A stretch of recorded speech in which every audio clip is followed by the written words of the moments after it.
Olá pessoal, muito bom dia, boa tarde, boa noite, boa madrugada para você que está aí comigo agora para a correção de mais uma prova do TRT-11, questões de direito do trabalho do cargo AJJ, analista judiciário, área judiciária. Tranquilo? Vamos então para mais 5 questões, mas antes de iniciarmos, por favor, clica aí agora para você se inscrever no canal. Agora, não vai custar nada, é de graça. Curta o vídeo já. E se possível, comente também. Eu tenho respondido aí praticamente todos os comentários, faço questão de olhar diariamente. Então, pode perguntar que eu tô aqui à vontade para poder te responder. Beleza? E compartilhe com alguém que você sabe que está estudando direito do trabalho. Vamos lá para a nossa questão de número 41. Peçanha, policial militar, ingressou com uma reclamação trabalhista em face de consultório odontológico Sorriso Lindo. Na inicial, relatou que entre 2019 e 2021 havia prestado serviços de segurança. Vamos lá, então ele era policial militar e prestou serviços de quê, pessoal? Segurança para a clínica e era responsável por acompanhar a abertura por volta das 9 e o fechamento por volta das 18 do consultório. Ele pretendia anotação do contrato na CTPS e pagamento de todas as parcelas decorrentes. Então pediu o vínculo empregatício. Em sua defesa, a clínica disse que ficava numa sobreloja e que, por volta de 2019, passou a sofrer diversos assaltos e ameaças por telefone. Na mesma época, o policial se ofereceu espontaneamente, vamos lá, espontaneamente, para dar segurança em troca de pagamentos mensais. Desde então, não ocorreram mais assaltos. De acordo com o que estabelece, olha só, pessoal, a CLT, bem como a jurisprudência vigente, e considerando tão somente as informações oferecidas pelo enunciado, vamos lá. Letra A. Somente poderá ser reconhecido o vínculo empregatício entre o policial e a clínica caso tenha sido dada permissão da prestação de serviços pela Polícia Militar do Estado, ao qual o trabalhador está subordinado. O que você precisa saber aqui, pessoal, vamos já revisar de uma forma objetiva e direta. Primeiro, os requisitos do vínculo de emprego que estão lá nos artigos 2º e 3º da CLT, isso para empregados em geral, e também anota a súmula 386 do TST. Por mais uma vez a FCC cobrando súmula na prova. E o que diz esse entendimento aqui do TST?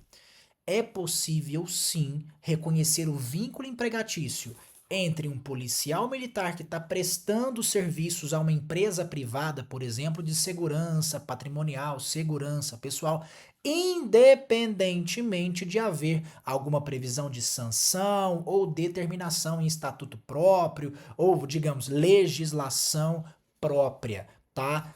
O fato de existir uma sanção ou alguma determinação na regra que rege o policial militar não impede o reconhecimento do vínculo de emprego desse policial quando estiver prestando função, por exemplo, de vigilante, vigia, nós temos diferença, mas enfim, nada impede o reconhecimento do vínculo caso a gente consiga verificar os requisitos do artigo 2º e 3º da CLT. Perfeito? Então aqui, pessoal, não precisa, vou até mudar a cor aqui, perdão, não precisa de permissão da Polícia Militar. Perfeito? Isso pela súmula 386 do TST. Letra B. Tendo em vista que a prestação de serviço se dá em concomitância com o exercício de função pública, o policial militar deverá optar, havendo compatibilidade de horário, por uma das atividades e ainda pela remuneração que lhe parecer mais conveniente. Estão tentando confundir sua cabeça aqui com direito administrativo e cumulação de dois cargos públicos. Lembra daquela questão lá de um professor com outro de técnico, enfim. Tentando confundir sua cabeça, mas isso daqui não tem nada a ver. Essa regra não existe, ok? Então aqui é falso. Letra C. Por ser por ser o militar, perdão, pessoal, em questão servidor público, qualquer reconhecimento de vínculo trabalhista demanda necessariamente aprovação em concurso público. Não, né, pessoal? Ele pode ser policial militar e pode ter o seu vínculo de emprego reconhecido conforme a súmula 386 do TST. Letra D. Em razão de a contratação do policial pela clínica odontológica ter se dado sem concurso público, não trará, olha só, não trará ao trabalhador quaisquer efeitos jurídicos válidos, a não ser o direito à percepção dos salários do período contratado e ao levantamento dos depósitos efetuados do fundo de garantia.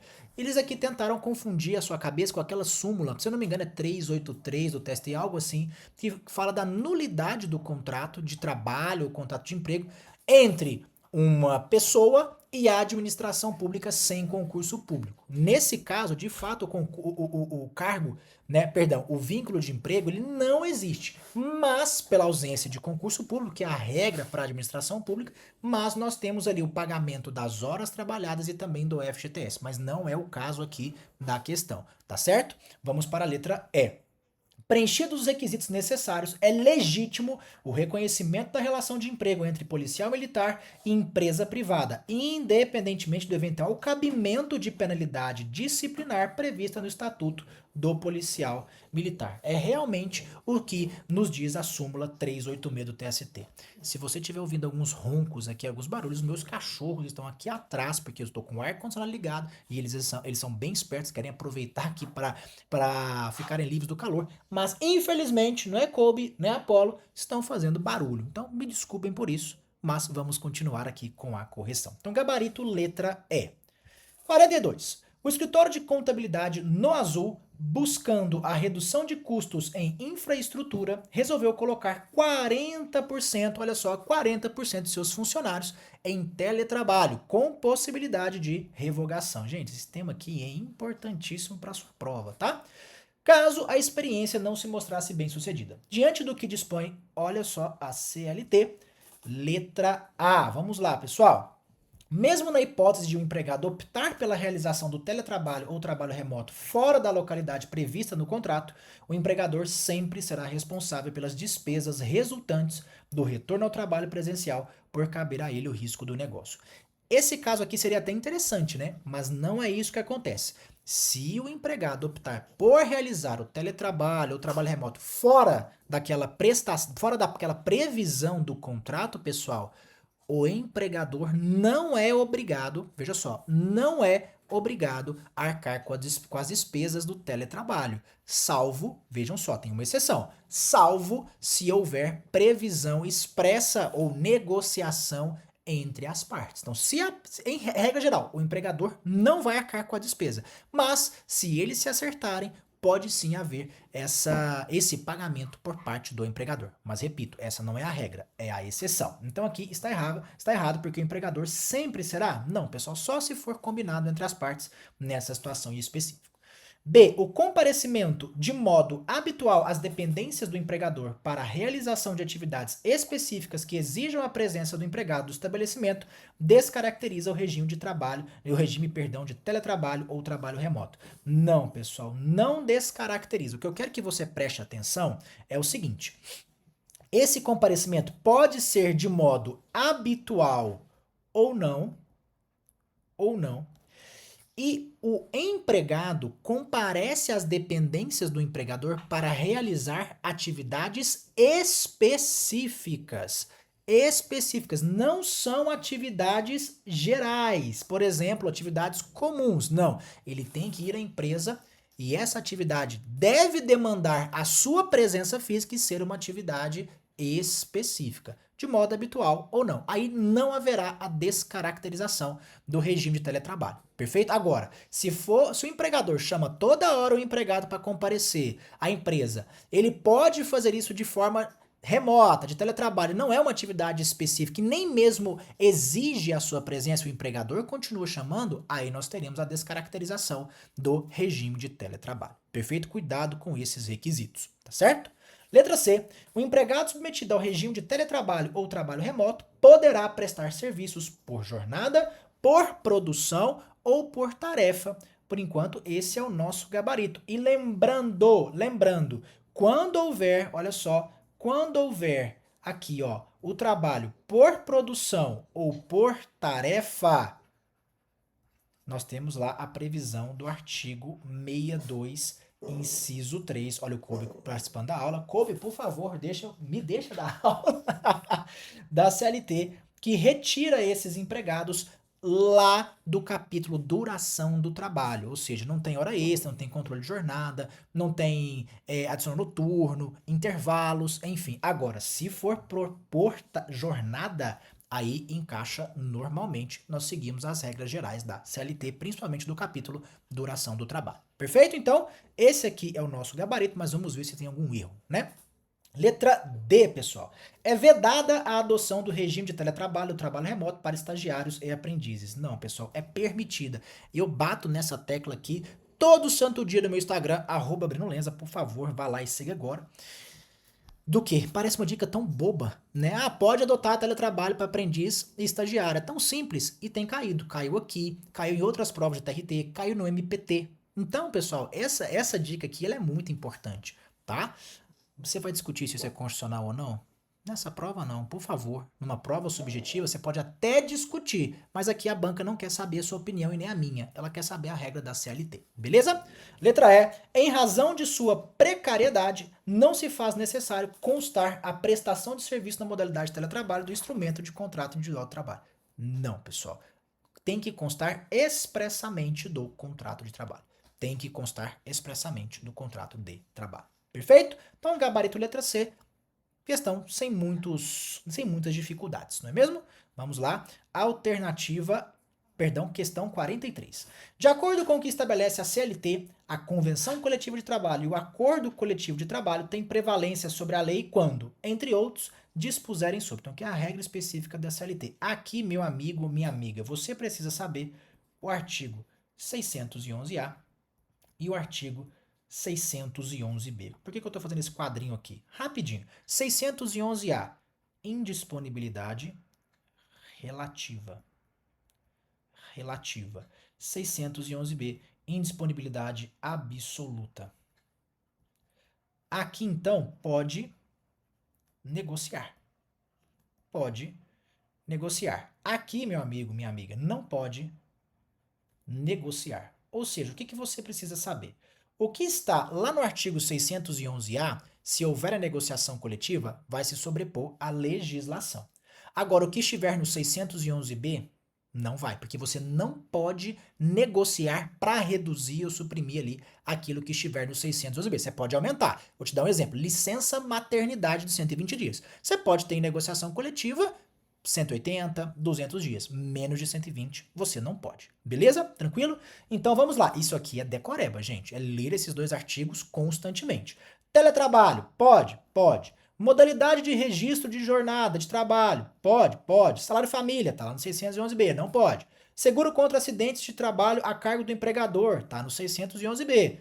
E 5, remuneração do serviço extraordinário superior, no mínimo, em 50%. Meu amigo, aqui não pode. Aqui não pode. Então, o nosso gabarito, alternativa letra B. Perfeito? Negociação coletiva, você pode melhorar a condição do empregado. Agora, para, digamos, reduzir, suprimir, você tem que fazer essa diferenciação entre 611-A e 611-B. Tranquilo? Questão muito tranquila. 44. Decoreba, né, pessoal? Mas, fazer o quê? Então, só para relembrar, aqui na 41, lei seca e súmulas. Aqui na 42, CLT, pessoal, lei seca básica. 43, lei seca básica.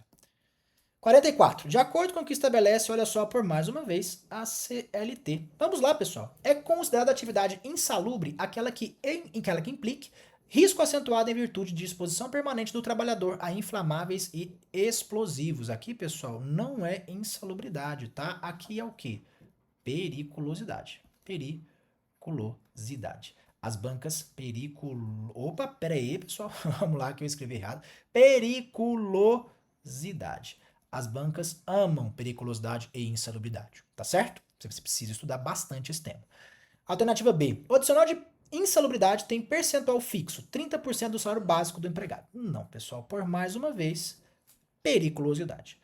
Letra C. O adicional de periculosidade varia entre os graus mínimos entre os graus mínimo, médio, máximo sobre o salário mínimo. Não, pessoal, aqui é insalubridade. Vamos lá. Hoje tá difícil a escrita, hein, galera?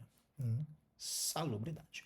Letra D. São consideradas perigosas atividades de trabalhador em motocicleta.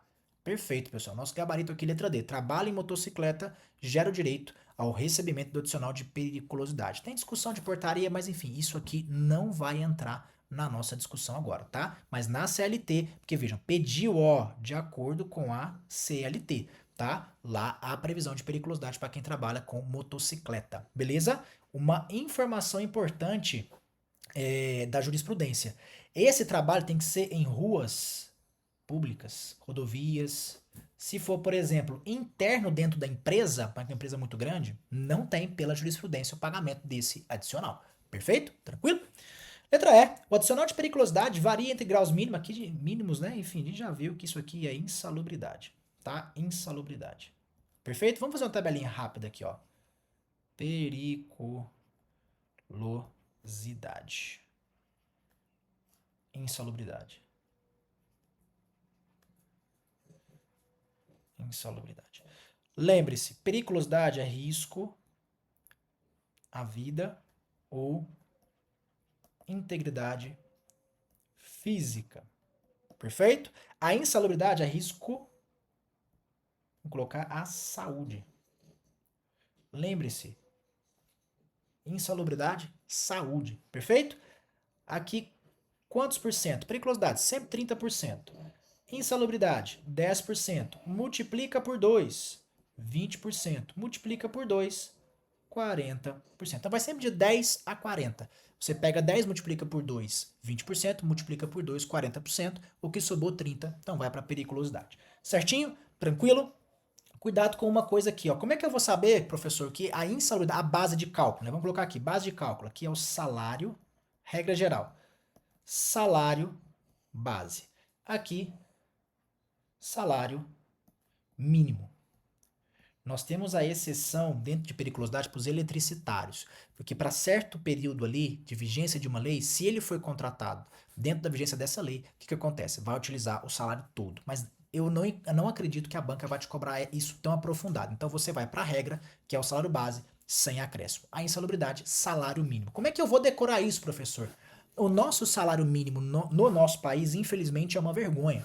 Né? Então ele é insalubre. O salário mínimo é insalubre. É assim que eu decoro, tá? Escreva periculosidade. Opa! Escreva aqui, pessoal. Periculosidade. Nos 30%. Certo? Isso ajuda bastante a decorar também o adicional. Perfeito? Tranquilo? Vocês viram que a cachorrada tá participando aqui firme e forte, hein, galera? Vamos lá para a última questão. Afrodite assinou em 1º de março de 2019 com a empresa Olimpo contrato de trabalho por prazo indeterminado e em 1º de dezembro de 2022 foi demitida sem justa causa de seu trabalho. Em 10 de 1 de 2023, em exame médico, então vamos lá, ela foi demitida 1º de dezembro de 2022. Depois da demissão, em exame médico de rotina, Afrodite descobriu que estava grávida, com 2 meses de gestação. Então, jogando 2 meses para trás, dá antes de dezembro, hein? Ó, cuidado! Cuja data provável da concepção foi apontada em 10 de 11 de 2022. Diante disso, Afrodite foi procurar o seu antigo empregador para requerer seus direitos. Diante do que estabelece a jurisprudência, olha só, não pediu nem CLT, hein? Jurisprudência consolidada do TST. Gente, falou em grávida, lembra logo de primeira, rapidamente, da súmula 244 do TST. Então, mais uma questão cobrando súmula e OJ de você, tá bom? Então, vamos lá. Letra A. Tendo em vista que tanto Afrodite como seu empregador somente souberam da gravidez após encerrado o contrato de trabalho, Afrodite não tem direito, oh meu Deus, não tem direito à reintegração do emprego, mas somente indenização decorrente da garantia de emprego. Gente, o desconhecimento pelo empregador é irrelevante. Irrelevante. Segundo a súmula 244, o conhecimento do empregador não muda em nada na garantia provisória no emprego. Perfeito? Letra B. O desconhecimento do estado gravídico pelo empregador não afasta o direito ao pagamento de indenização decorrente da garantia de emprego. Perfeito, pessoal. Vamos lá, letra C. A Afrodite só terá direito ao benefício previdenciário do salário maternidade pago pelo INSS no prazo de 128, como é que é? No prazo, perdão, de 28 dias antes e 91 dias após o parto. Não, pessoal, são 120 dias, né? Vamos lá, de licença maternidade, podendo passar para 180 se tivermos alguns requisitos lá da empresa cidadã, né? Se, por exemplo, for uma gravidez, vocês lembram da época que tinha muito Zika vírus, chikungunya? Nós temos uma legislação específica que já aumenta para 180, mas, regra geral, 120 dias. Ao não informar seu empregador de que estava grávida no momento de sua demissão, Afrodite não tem mais direito. Balela, pessoal. Tem direito sim, o desconhecimento não tem nada a ver com isso daqui. Letra E, Afrodite somente terá direito à garantia de emprego pretendida caso haja previsão em norma coletiva da sua categoria profissional. Também não há essa previsão, tanto na CLT nem em súmulas do TST. Então, nosso gabarito letra B, não vejo aqui em nenhuma dessas questões possibilidade de anulação, tá, pessoal? Então, olha, dá 5, duas questões em súmulas. Então, estudem súmulas e OJs. Então, se você gostou dessa aula, me diga aqui nos comentários, por favor. O Kobe está participando por mais uma vez. Eu acho que ele está falando que gostou da aula, né? Então, conte comigo. Vamos para mais questões depois. Eu vou pegar processo do trabalho, vou fazer mais questões para Sesgran Rio, mais questões da FCC, questões da Sebraspa. Então, se inscreva aqui no canal, porque você... Eu sei, Kobe, a aula foi boa, obrigado, viu? Então, você vai ter muitos vídeos aqui ainda. Beleza? Kobe mandou você se inscrever, curtir o vídeo e comentar. Um abraço, fica com Deus, até a próxima.